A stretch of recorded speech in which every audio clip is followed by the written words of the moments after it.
before there was a last city, I was deep on patrol in the old forest when a local villager sought me out. They asked me to catch a thief. I told them the Iron Lords were no mercenaries, but I saw their pride as well as their poverty. When they offered me a loaf of black bread instead of coin, I agreed. Just before sunrise, I caught my thief. A young girl, stealing what she could carry. Food when she could find it, coin when she couldn't, weapons to protect what she had taken. There was no fear in her eyes. She said the bandits in the forest ordered her to steal in exchange for protection. The penalty for theft in those times was death. Instead, I pulled the crest from around my neck and pressed it into her hands. I told her the wolves would protect her. In a settlement rich with stolen supplies, I found the bandits and cut them down. 38 lives to spare one. And for a time, I believed that was mercy. Many winters passed before I found myself back in that part of the old forest. This time, no one sought me out, so I sought them instead. Wind blew through rotted wood and rusted metal where the village once stood, and behind it, graves, then piled stones, then bare mounds of earth, and then a pit. My blood was high. I tore through the forest, hunting for those responsible.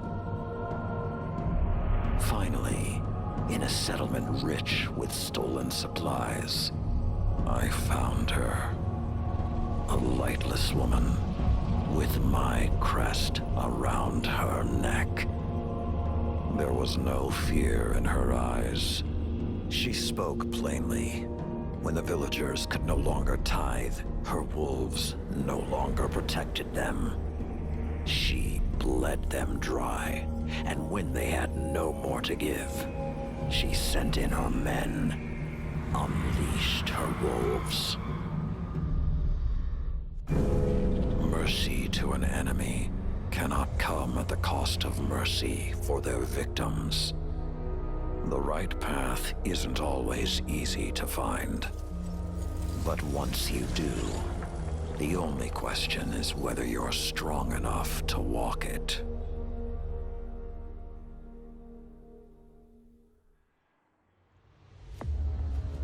Crow, how do you justify the innocent blood on your hands? It was honorable. It was an accident.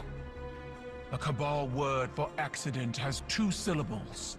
One is fault, the other responsibility. Honor the scion whose life was taken. A life for a life. That is our way.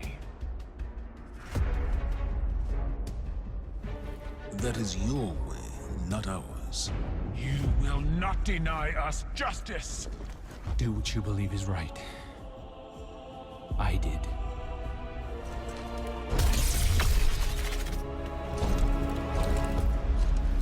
I will honor you.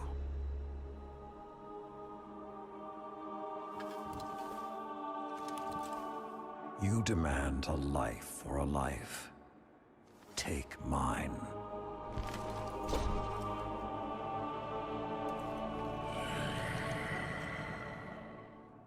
Cabal reward bravery in the face of death. I accept. Your life is forfeit. You will serve the rest of your days on my war council as Brachus Forge. Then it's done. Zavala, you can't... Not a word.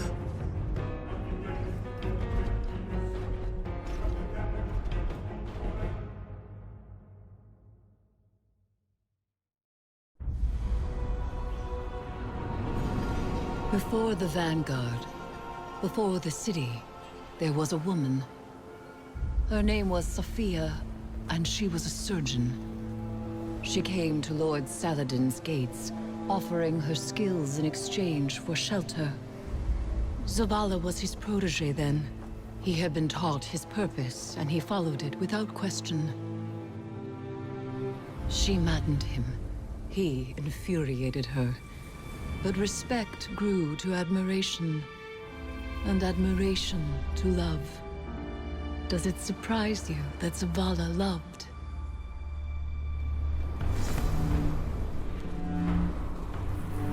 She was meticulous and gentle, strong-willed, stubborn, fearless. It began with an infant, orphaned in a fallen raid. Saladin had taught Zavala duty, war, and the light. But Sophia showed him that he was more than an instrument of violence. She had one life, and she would share it with him. They called the boy Hakim.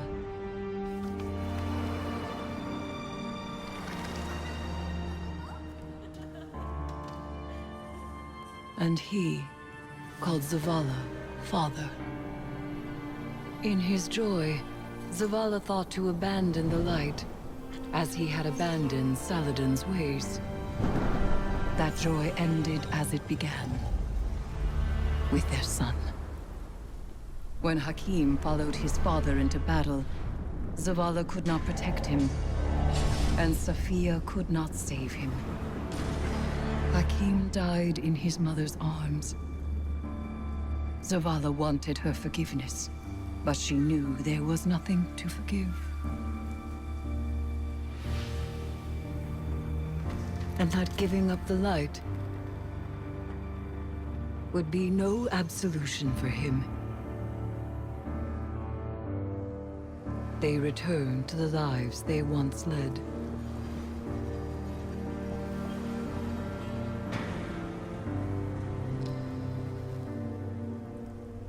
She found love again. She had a daughter. And when Sophia passed, he asked her to forgive him. Through each generation, he mourned. He asked for their forgiveness. And still, he has not found it.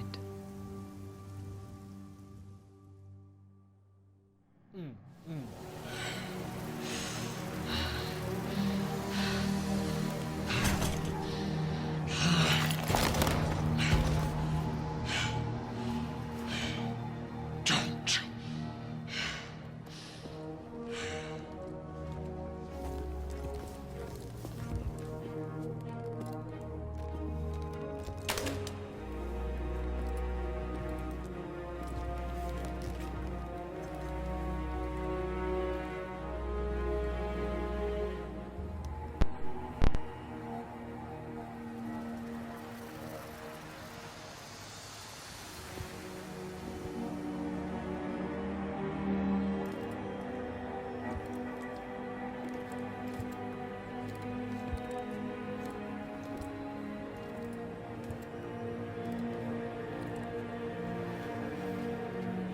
Where is Callus? Dead. He has given himself over to the witness. My father is gone.